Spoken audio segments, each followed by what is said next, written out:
Konnichiwa everyone, आज की video में हम कवर करने वाले हैं या वाली रो को।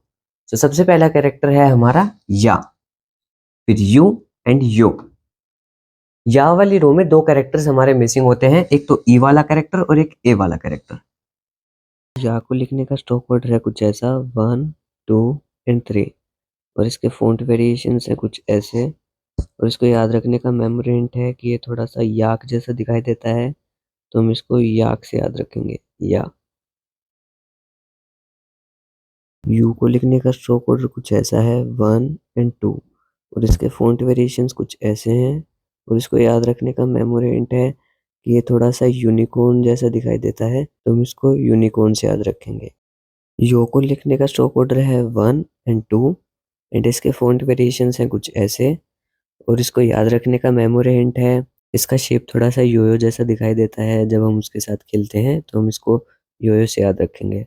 या वाली रो का एक और यूज है, अगर हम या वाली रो को स्मॉल लेटर्स में ई वाली कॉलम्स के साथ लिखते हैं तो ये अलग से और भी बहुत सारे साउंड्स बनाता है, जैसे कि क्या, क्यू एंड क्यो। ऐसे ऐसे करके ये सारी साउंड्स बनेंगी।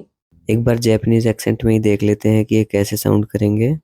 क्या, क्यू, क्यो, क्या, क्यू, क्यो, शा, शु, शो, जा, जु, जो, छा, चु, चो, न्या, न्यू, न्यो, ह्या, ह्यू, ह्यो, ब्या, ब्यू, ब्यो, प्या, प्यू, प्यो, म्या, म्यू, म्यो, ल्या, ल्यू, ल्यो।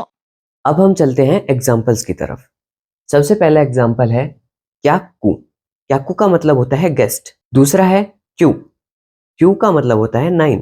क्यो का मतलब होता है टुडे। शाशिन का मतलब होता है फोटो। चाक का मतलब होता है टी। न्यान का मतलब होता है म्याओ। याकू का मतलब होता है 100। म्याकू का मतलब होता है पल्स। रियोको का मतलब होता है ट्रेवल। सो आज की वीडियो में बस इतना ही, मिलते हैं अगली वीडियो में। सायोनारा।